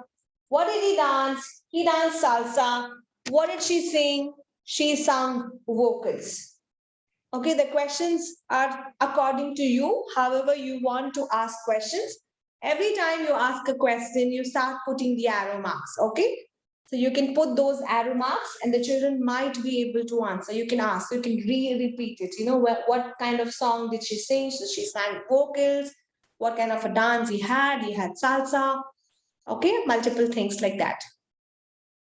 So this is our other set of construction, very simple for all of us to actually work. And all of them are very necessary for us whenever we are working towards something called as reading analysis. Because when you're trying to give reading exercises to our children, children start to analyze the entire sentence. And when you're giving them the way that the sentence can be structured so that, you know, the full sentence makes relevance, that's when the child will start to work. Okay, so once the meaningful words are emerging out of the sentences, the child gets into a practice of total reading. We call this as total reading. Okay, and you can make these simple sentences according to whichever way you want, whichever is the function of verb, the function of aspect that you are wanting to focus on. For example, now if I want my child to focus more on nouns and verbs and things, I would give more on that. So I would be highlighting more on that particular function of word. Okay, so that particular parts of speech. So you don't have to only relate and stop your construction only to these one subject, one action, one thing. So you can also go with the positions. You could use any kind of pattern of words in any of those phrases just to make sure that you are preparing your child so that, you know, there is easiness to read and complete the sentences. As I told you before also, the reading is like very important and essential for all of us, correct? So what we need to do over here is like you can present it with multiple stages. So you as a teacher, you will know the child better. You will start working with what he understands first. Now children are very familiar with actions, correct? They're very familiar with actions because every time you say, children, can you stand up? The child stands up, then you say, children, please sit down. The child sits down. There are multiple things like that which actually happens. So what we do over there at that particular time is like we start working, we start targeting on something which is very familiar to the child. So we start with actions and then slowly with the objects with these actions. Can you bring the toy? Now, what will the child do? The child will start absorbing the entire knowledge because he understands the procedure, how to use and where to find the subject, where is the object, the teacher shows them. Now, what as a teacher you would do? You would show him the transposition to show the order. Can you bring the toy? You will also give it some kind of a motion. Can you sit on the chair? So the teacher will give sufficient work through gestures or any other ways or material or the toy, whichever has been kept. You will give sufficient preparation to this exercise. Now, slowly, what will the child do? The child starts to analyze whatever words that you had actually put up in that sentence, stage by stage. And once you start asking questions using these arrow marks and other things, this is like adding upon to the child's understanding level because you're trying to support his comprehension. Comprehension is very, very essential. So this is our stage 2. Stage 1, you will give him all the necessary materials. You start off with what is important for the child, easy for the child. In stage 2 is what you will start to work on comprehension. Slowly is where you go on to the other kinds of relevances. Okay, so I would tell you about the second part of it because we are left out with the last one more exercise on this. So let's finish and let's come back. The next one is with the pink color cards. So if you have your pink cards, please take it. That's going to be the last one. And then at last we have another one which I don't think it's required now for the child to do this. Okay, but we can actually work with that. The next one is our pink color. Now in pink, we are going to add another extension. Okay, so what is the other thing that I'm going to be adding in my pink color is I would say that, so I would add 2 subjects, 2 actions, but instead of both of them doing 2 different things, I will put 1 thing. But previously, what did we do? We did 2 actions, 2 subjects, 2 things. But now we are working only on 2 actions. Sorry. So I will say 2 subjects, 2 actions, but 1 thing. Both of them will do only with 1 thing. So 2 actions and 1 thing. Can I have 2 actions and doing 1 thing only? So I could say, maybe I will take Adeline. I will take Amina. Adeline is going to throw and Amina is going to kick. What? Both of them are going to kick and throw the same object. Maybe I'll use ball. Okay? I will use the same object, same ball. Adeline and Amina are going to kick and throw the same ball. How can my sentence be? How can my sentence be? My sentence can be Adeline threw the ball and Amina kicked The ball. or I could use it multiple times, but the object or the thing was the same for me. Okay, so it's going to be the same for me. So I can make this, the boy washed the dishes and the girl dried them. So dishes is again my thing there. So I'm washing the dishes, I'm making dishes, right? So that was one of the things. So try this on your own and try to question it up for children. So this is your assignment. You could do that on your own. You could do that on your own. Okay? Done? So that completes our simple sentence construction. So I'm going to be using another 10 more minutes to just give you an introduction to something very, very important. Okay? So that's called, with all of your permission, can we just extend another 5 to 10 more minutes today? 5 or 5:10? Because that will cover our language. Otherwise, we will have to take a little portion from tomorrow. Yes, ma'am. Can we do that? Another 5 more minutes. I'll not extend or take more of your time. Just another 5 more minutes. Okay. So once this is done, guys, we have finished just the reading and the analysis part of it. What you need to also work is something related to other kind of exercises. When I'm talking about the other kinds of exercises, what I meant was related to the very, very important part of it. That's the analysis of your sentences. But your sentences will have multiple other things. Now, what does your sentences do have? Your sentences does have compound words. Your sentences will also have other parts of the things, like I can have compound words. Okay, we can also include words which will have prefix, the words which will have suffix, the words which will have synonyms. Okay, these are all important for me also to understand, but this is not there in your course. But as an English language, you teacher should know about this also. So that's the reason I'm taking that extra time. Otherwise, we are done with today's topic and we are finished with the language exercise. But the teacher should know compound words, prefixes, suffixes, synonyms, antonyms. You should also know about antonyms. You should know about homonyms. I'll give you what is the differences of all of that. Then again, we need to know about gender. Gender is important. Collective nouns. Collectives we need to know. And the sounds of different things. Only when the children are given the exposure to the entire thing, you are giving them the actual skill. You're giving them the actual skill for writing and reading. So as long as you are keeping it interested in your class, the children will do better and better. So this is one thing that I wanted to share with all of you. Please, whenever you get time, please do work on these itself.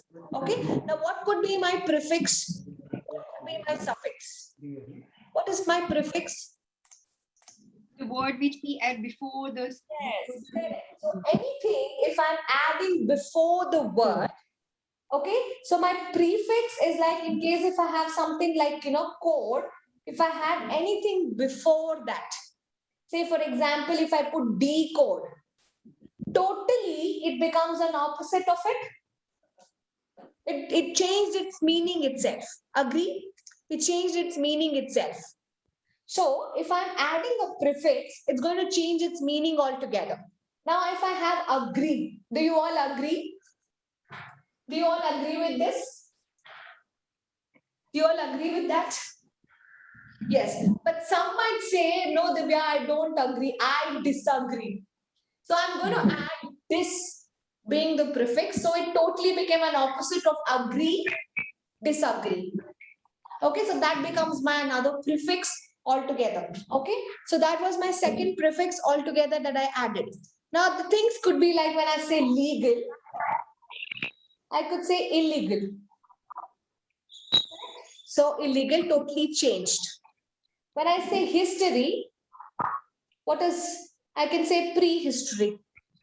Fiction, non-fiction, act, react, appear, disappear, sense, nonsense, place, misplace, okay, do, undo, many things you can actually add. Okay, so that's your prefix. Now, what is my suffix? Anything I add after a word. Anything that I add after a word is my suffix. For example, when I say our, if I add anything after that, so if I add another word like, ly to it, it becomes hourly. The meaning does not change. It doesn't become an opposite, but the meaning still remains the same in my suffix. Okay. So when I say kind, I can say kindness. When I say mess, I can say messy. I can have show. I can put showing. The meaning doesn't change. Act, acting, acted, whatever that I want. Okay, the meaning of this does not change. So this happens in our suffix. So we did prefixes, we did suffixes. What would be the next one for me? The next one would be my compound words. So you can also include compound words to children. Okay. So what are compound words? When I have two different words, which are totally having a different meaning altogether. Okay, so when we are combining them, it becomes a different thing. For example, if I have tea, okay, then if I have a pot altogether, when I'm joining tea and pot, it becomes Teapot. totally a different one. This is my tea, right? Even though the meanings of the words were totally different, the pictures are different. The compound words are the individual separate words. When I'm joining also, it becomes a separate thing itself. So those are your compound words. Like I can have words like rainbow. The picture of rain is different. The picture of bow is different. But when I'm joining them together, they make a rainbow. It looks totally different altogether. Okay, so those are your compound words. So you can introduce compound words for your children for your vocabulary development. That is one of the things like goldfish, football, raincoat, teapot. Then what else you get? Cowboy. Butterfly, cowboy, yes, football, eyeglasses, ladybug, starfish, horseshoe. Anything else? How can we define? Can you say the definition? Pardon? Definition. Definition of a compound word? You're asking definition of a compound word. See, compound word, how you can define much better is when you're taking individual words, I could put it like, say for example, if I have individual words all together, they have a picture which is associated with it. It's got a different meaning, it's got a different relevance, correct? So when you're trying to use these two pictures or when you're trying to use these two words together, they make a new word altogether. So a compound is formed, I could say that. So when you use two different words, they give a new meaning altogether, or a different thing is actually formed. So that's the reason we say a compound is formed. Compound word is formed.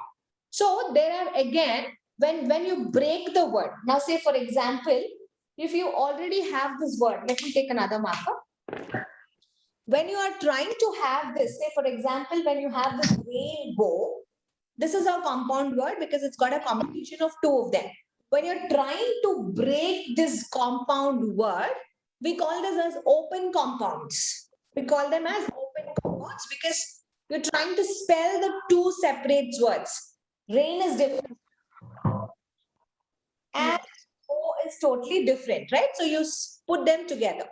So once you close the compound, so you opened the compound, it became two different words. Now you're trying to close the compound, they become a compound word with a different meaning altogether.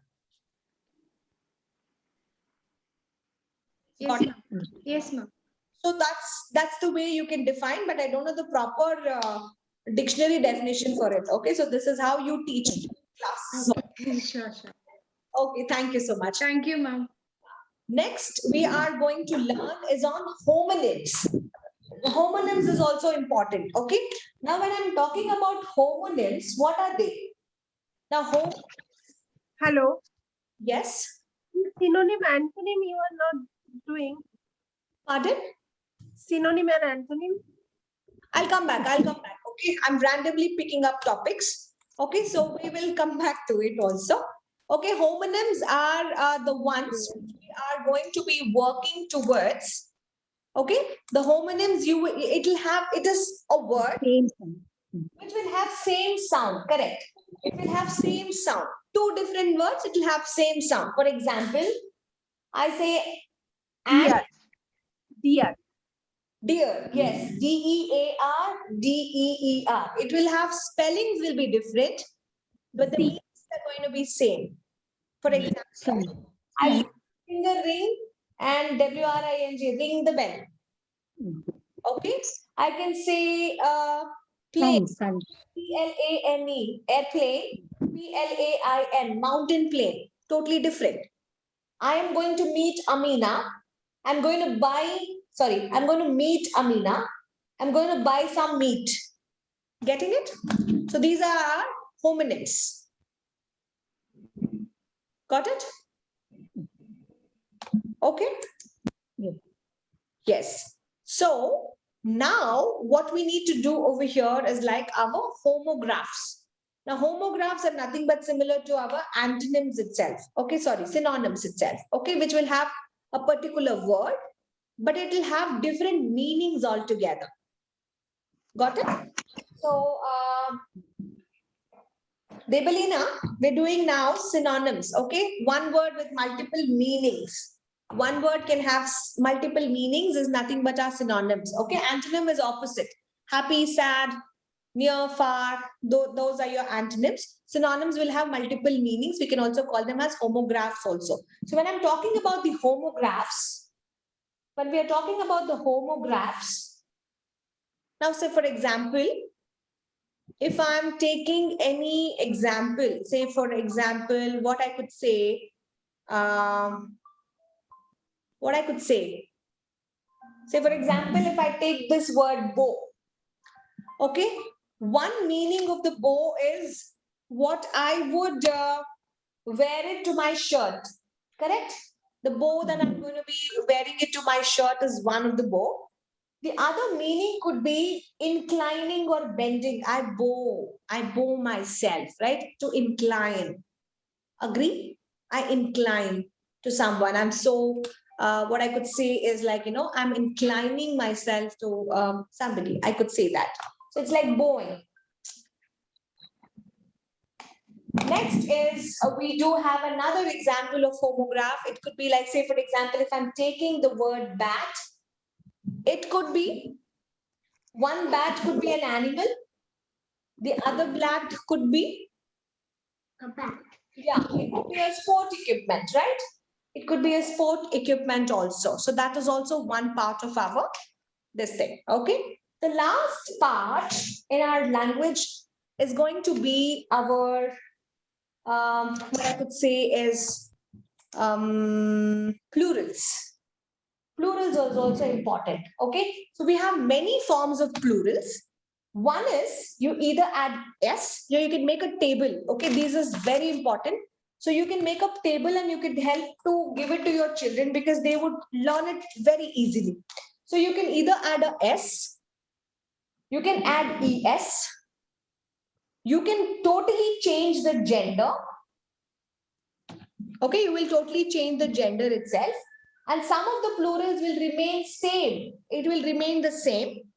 And then I will give you the next table. Say, for example, if I'm having a word like hat, the plural of hat is hats. Correct? If I have flag, plural is flags. So for these, we are going to add only S. Like that, map become maps. Then tree become trees. So we can add on.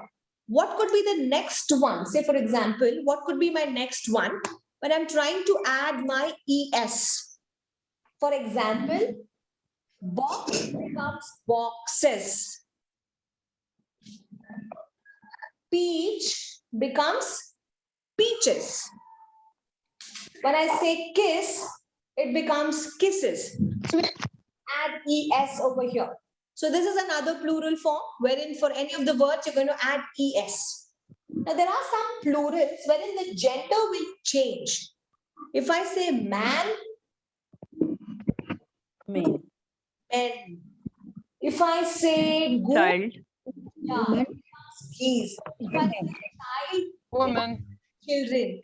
If I say food, Mouse. it becomes teeth. If I say mouth, no, if I say tooth, it becomes teeth. Right?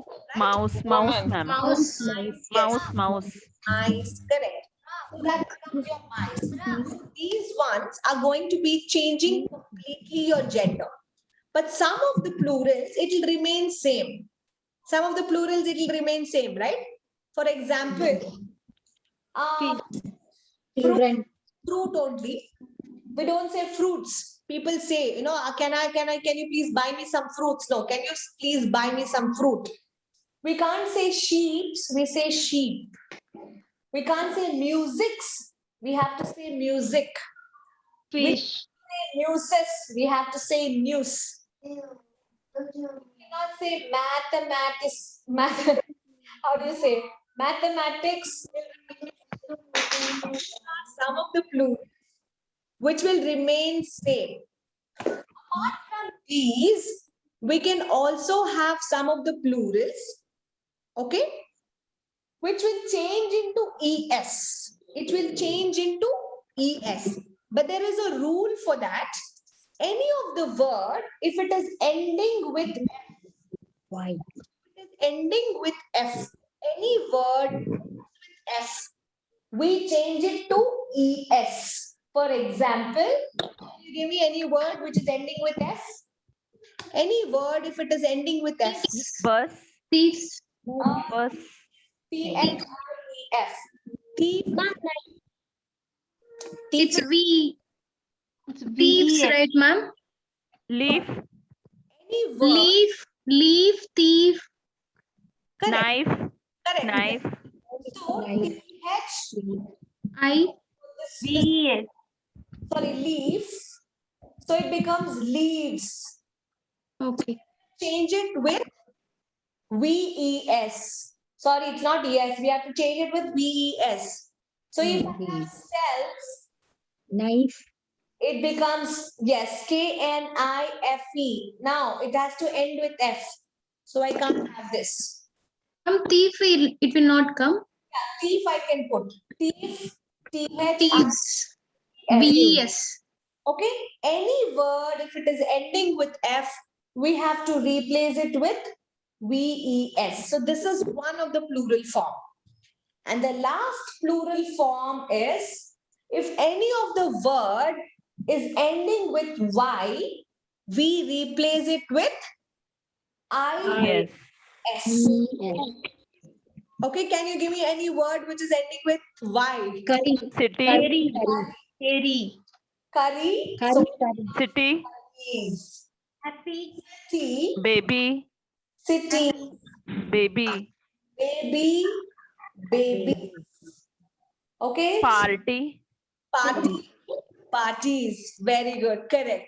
So this was something which you could actually work on your, prefixes and the grammar part of it. Okay, so this was one very important process to actually work with, and you can make up your way that you can actually work with. Okay, to summarize on this particular thing, there is always a greater way that you could present it. You can have beautiful sayings, wordings, riddles, homely sayings, sing-alongs, whatever you found it very interesting from any part of the literature, you can take it, you can print it, you can hang it in your classes, and you could read it in your classes. Okay, so that is going to be really, really good enough for all of you and for your children to initiate some kind of a language development for all of us to actually work with. Okay. Yes. So that's it for today. And we have completed our language exercise. We have completed our language exercise. So there was supposed to be a test.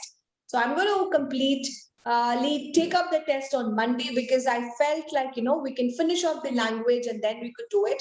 But in case if you've all prepared, I'm very, very happy that you could work on it. And Monday, let's take a quick test on the language and we could move on. So let's stand up for the goodbye song. So let's all stand up for the goodbye song.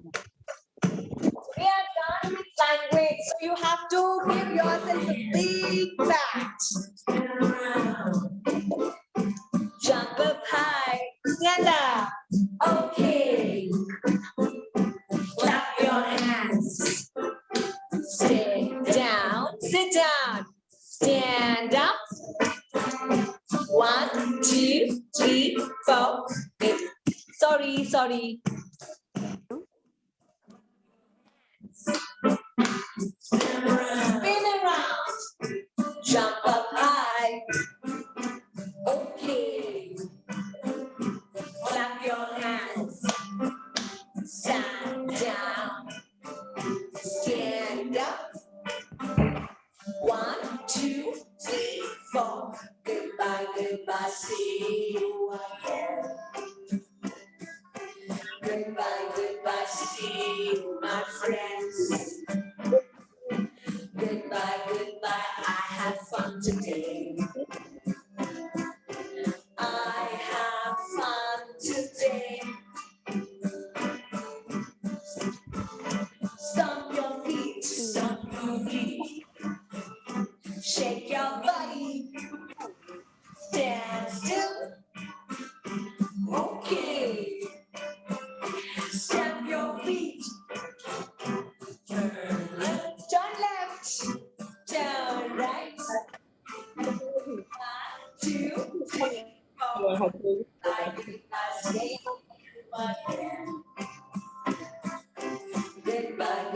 see you, my friends.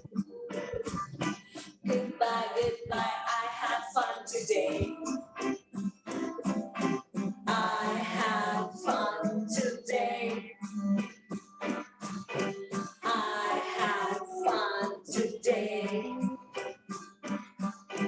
I had fun today. Goodbye, everyone. We all had good fun today learning the language lessons with all of you. Such wonderful, amazing people around. So, thank you so much and have a great weekend. We'll see you all back on the coming Monday of our mathematics. Okay, so until then, love, kisses, and hugs. Thank you. Thank you Thank so you, much, ma'am. ma'am. Thank you so Bye-bye. much, Bye. ma'am. Thank you very much, Bye-bye. ma'am. Bye. Bye, everyone. Bye, Bye. everyone.